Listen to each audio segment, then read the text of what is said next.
வணக்கம். அரசியல் நடந்த சின்ன சின்ன விஷயங்கள பத்தி பார்க்க போறோம். முதல்ல பார்த்தீங்கன்னா, கோவையில திமுக சார்பா ஒரு பொறுப்பு அமைச்சர யாருமே இன்னமும் போடாம இருக்கிறாங்க. என்ன காரணம் அப்படின்னு பார்த்தீங்கன்னா, அவங்க செந்தில் பாலாஜி மேல ஒரு நம்பிக்கை வச்சிருக்கிறாங்க. திரும்பவும் அவர் அமைச்சர் ஆவாரு, அமைச்சர் ஆக்கணும் அப்படிங்கிற மாரி இருக்காங்க. இன்னும் 2 மாசத்துல கோர்ட் மூலமாவே எப்படி கோர்ட் உச்சநீதிமன்றம் கொடுத்த தீர்ப்பின் அடிப்படையில தான் அவர் அமைச்சர் பதவியை ராஜினாமா பண்ணார். இல்லைன்னா செந்தில் பாலாஜிட்ட அமைச்சர் பதவி புடுங்கணும் அப்படிங்கிற அவசியமே திமுகவுக்கு இல்ல. செந்தில் பாலாஜி மேல மிகப்பெரிய ஒரு அபரிதியமான ஒரு நம்பிக்கையை திமுக தலைமை வச்சிருக்கு. அதனால செந்தில் பாலாஜிட்ட அமைச்சர் பதவி புடுங்கினதும் அவர்கிட்ட இருந்த இலாக்காக்களை பறிச்சு ஏற்கனவே ஈரோடு பொறுப்பு அமைச்சர் அந்த முத்துசாமிகிட்ட டாஸ்மார்க்கையும் கொடுத்தாங்க. அதே போல போக்குவரத்து துறை அமைச்சர் சிவசங்கர்கிட்ட அவர்கிட்ட இருந்த இன்னொரு இதை பதவியும் கொடுத்துருந்தாங்க, மின்சாரத்துறையும் கொடுத்துருந்தாங்க. இப்படி எல்லாமே பிரித்து கொடுத்தாலும் யாருமே இப்போ இருக்கிற இந்த அமைச்சர்கள் யாருமே முத்துசாமியும் சரி சிவசங்கரும் சரி யாருமே பெருசாக செந்தில் பாலாஜிலேருந்து பறித்த பதவிகளுக்கான இலாக்காக்களை போய் பெருசாக கவனிக்கல. ஏன்னா எப்படியா இருந்தாலும் ஒரு 2 மாசத்துல பறிச்சிட போகிறாங்க, எதுக்காக அதை போய் நம்ம வச்சுக்கிட்டு இது பண்ணிக்கிட்டு இருக்கணும் அப்படின்னு சொல்லி இருக்கிறாங்க. அதே போல் செந்தில் பாலாஜி ஆதரவாளர்களும் திரும்பவும் அண்ணன் வந்துருவாருப்பா, அமைச்சராகிடுவார் அப்படிங்கிற மாதிரியும் பொறுப்பு அமைச்சராக கோயம்புத்தூருக்கு அவர் தான் இருக்கணும் அப்படின்னு சொல்லி திமுக தலைமையும் முயற்சி பண்ணுது. அதே போல் நீதிமன்றங்களில் இந்த வழக்கை எப்படி டீல் பண்ணணும் அப்படிங்கிறதையும் டீல் பண்ணி கண்டிப்பாக அமைச்சர் ஆகிடுவார் அப்படிங்கிற மாதிரி இருக்கிறாங்க. இவங்க அமைச்சராக இருந்தாலும் இது வரைக்குமே பார்த்தீங்கன்னா டாஸ்மார்க்கில் அமைச்சர் முத்துசாமி பொறுப்பு அமைச்சர் இருந்தாலும், ஆனால் டாஸ்மார்க் விவகாரங்கள் ஃபுல்லாக பார்த்தீங்கன்னா செந்தில் பாலாஜி தான் கவனிச்சிட்டு இருக்காரு. அவர் அமைச்சராக இல்லைனாலும் அவர் தான் கவனிச்சிட்டு இருக்காரு. அதே போல் மின்சாரத்துறையுமே அவர் தான் கவனிச்சிட்டு இருக்காரு. இந்த மாதிரி சமயத்தில் எதுக்காக நம்மளை பொறுப்பு அமைச்சராக போடணும் வேணாம் அப்படிங்கிற மாதிரி எதிர்பார்த்துட்டு இருக்காங்க. இதே போல் செந்தில் பாலாஜி திரும்பவும் அமைச்சராகிடுவார். அமைச்சராகி கோயம்புத்தூர் கொங்கு பெல்ட்டில் அவர் பொறுப்பு அமைச்சராக நியமிப்பாங்க அப்படிங்கிற ஒரு நம்பிக்கையில் எல்லாருமே இருக்கிறாங்க.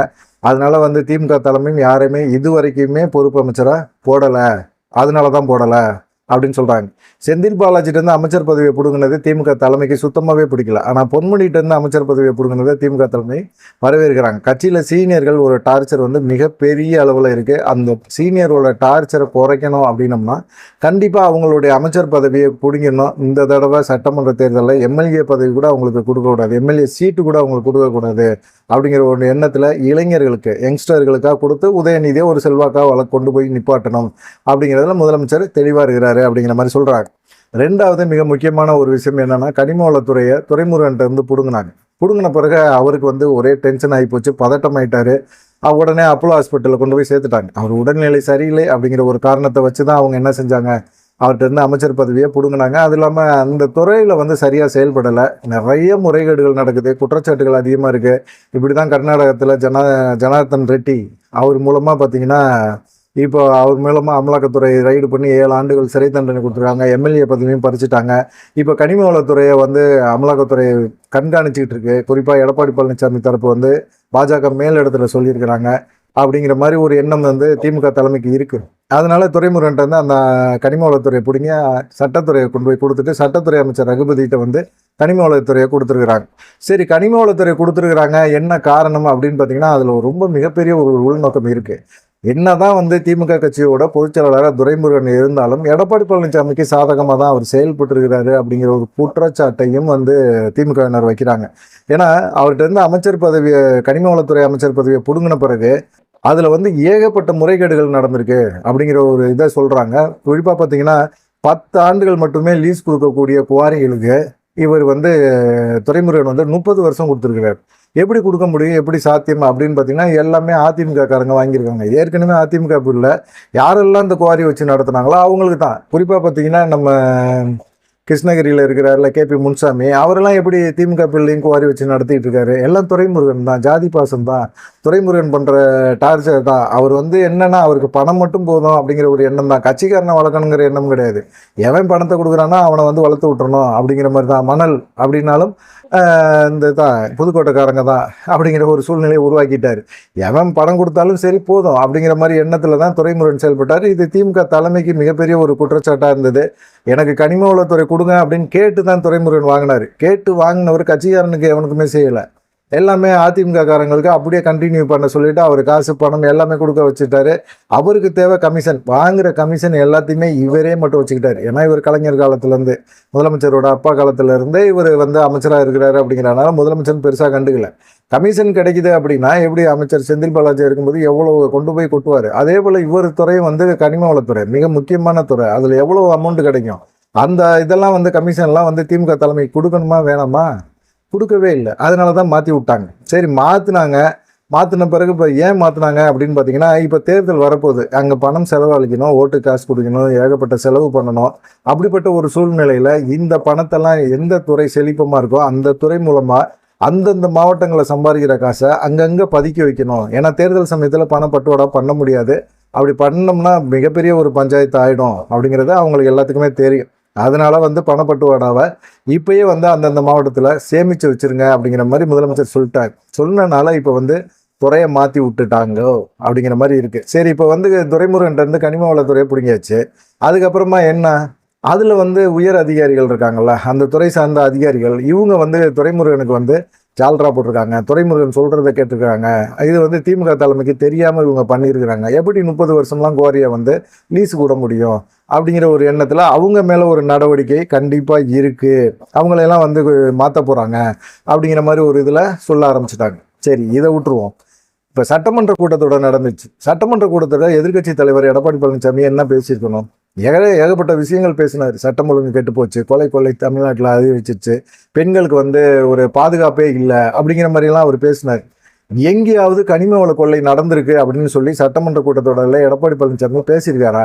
பேசவே இல்லை. இதை வந்து முதலமைச்சர் எதிர்பார்த்தாரு. எப்படியா இருந்தாலும் வந்து கனிம வள கொள்ளை நடக்குது, மணல் திட்டுறாங்க, மணல்னால அரசுக்கு வந்து இவ்வளவு லாஸ் ஆகுது அப்படின்னு சொல்லி எடப்பாடி பழனிசாமி பேசுவார் அப்படின்னு சொல்லி முதலமைச்சர் எதிர்பார்த்தாரு.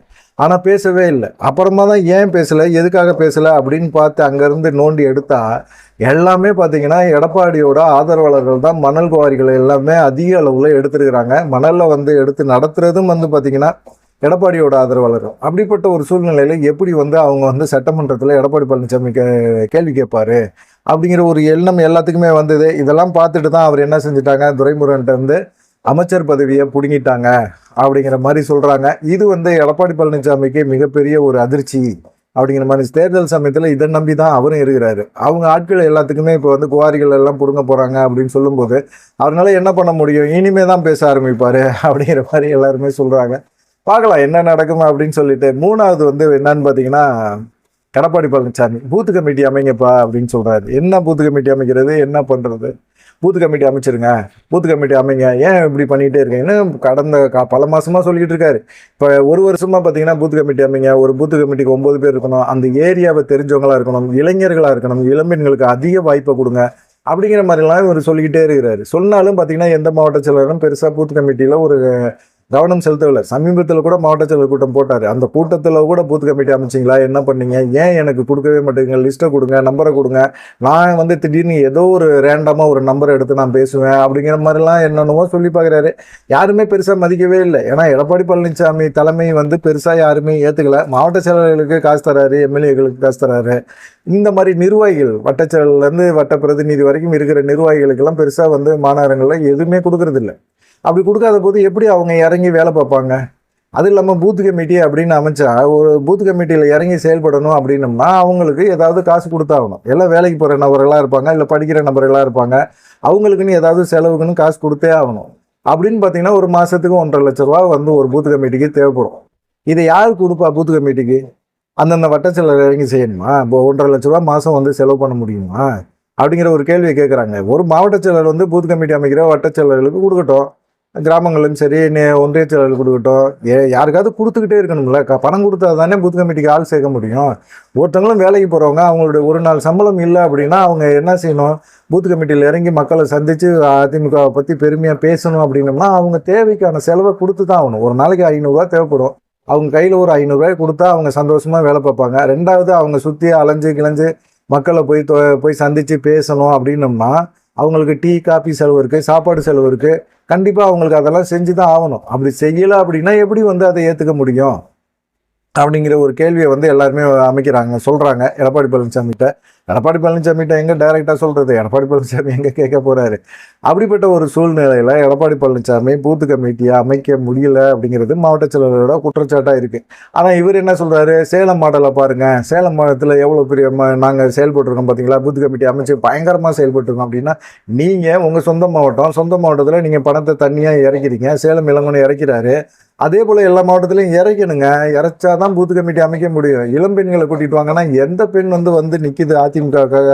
ஒருத்தங்களும் கிளவி கூட வரமாட்டேறாங்க இன்னைக்கு இருக்கிற சூழ்நிலையில். அப்படி இருக்கிற சூழ்நிலையில் எப்படி வந்து நீங்கள் பூத்து கமிட்டியை இப்படி போடுங்க அப்படி போடுங்கன்னு எப்படி நீங்கள் சொல்கிறீங்கன்னே ஒன்றுமே புரியலையே அப்படிங்கிற மாதிரி ஒரு கொஸ்டினையும் ரைஸ் பண்ணுறாங்க. சரி, இது எடப்பாடி பழனிசாமி கவனத்துக்கு போனால் சரி, மற்றபடி என்ன இருக்குது, ஒன்றுமே இல்லை அப்படிங்கிற மாதிரி தான் இருக்குது.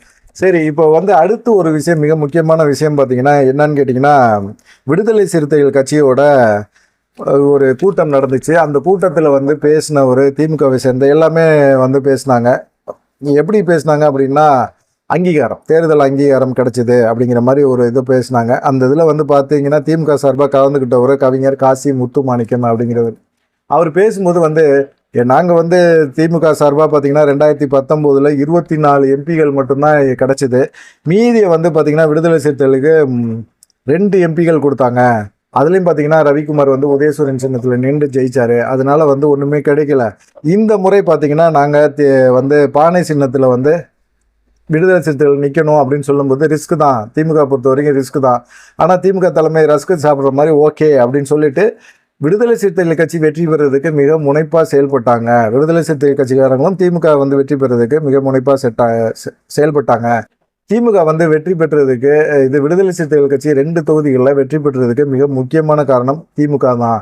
திமுக வந்து இந்த வெற்றியை கொடுத்தனால தான் விடுதலை சிறுத்தைகள் கட்சிகளுக்கு வந்து ஒரு தேர்தல் ஆணையத்தில் ஒரு அங்கீகாரம் கிடைச்சிது, மாநில அங்கீகாரம் கிடைச்சிருக்குது அப்படிங்கிற மாதிரி அவர் பேசியிருக்கிறார். இது வந்து தான் பார்த்தீங்கன்னா ஏற்கனவே விடுதலை சிறுத்தைகள் கட்சிக்குள்ளே ஒரு புகைச்சல் ஓடிக்கிட்டே இருக்குது. என்னடா அது திமுக வந்து நம்மளை கண்டுக்க மாட்டேங்குது, போக மாட்டேங்குது அப்படின்னு சொல்லிட்டு. விடுதலை சிறுத்தைகளோட இந்த விழாவில் வந்து இப்படி வந்து அவருடைய திமுக சார்பாக கலந்துக்கிட்ட கவிஞர் இப்படி பேசி வச்சிருக்கிறாரே அப்படிங்கிற மாதிரி ஒன்று அவர் வந்து விசிகாவை பாராட்டுறாரா இல்லை விசிகாவை வந்து அசிங்கப்படுத்துகிறாரா அப்படிங்கிறதே தெரியல. குழம்பி போயிருக்கிறாங்க. ஏற்கனவே திமுக தலைமைக்கும் திருமாவுக்குமே ஒரு பஞ்சாயத்து ஓடிக்கிட்டு இருக்கு, தொகுதி பங்கீடு. நாங்கள் சொல்கிறதெல்லாம் திமுக தலைமை செஞ்சு தர மாட்டேங்குது அப்படிங்கிற ஒரு கோபம் அவங்களுக்குள்ள இருந்துகிட்டே இருக்கு. இந்த மாதிரி சமயத்தில் இது போல ஒரு சம்பவமும் நடந்திருக்கு அப்படின்னு சொல்கிறாங்க. நீங்கள் என்ன நினைக்கிறீங்க அப்படிங்கிற ஒரு விஷயத்தை மறக்காம கமெண்ட் பண்ணுங்க. ஏன்னா இந்த ஒரு 4 விஷயங்களை பற்றி பேசியிருக்கோம். இந்த 4 விஷயங்கள் சம்மந்தமாக உங்களுக்கு எந்த விஷயம் பிடிச்சிருக்கு அப்படிங்கிற ஒரு விஷயத்தையும் மறக்காம கமெண்ட் பண்ணுங்க. நன்றி, வணக்கம்.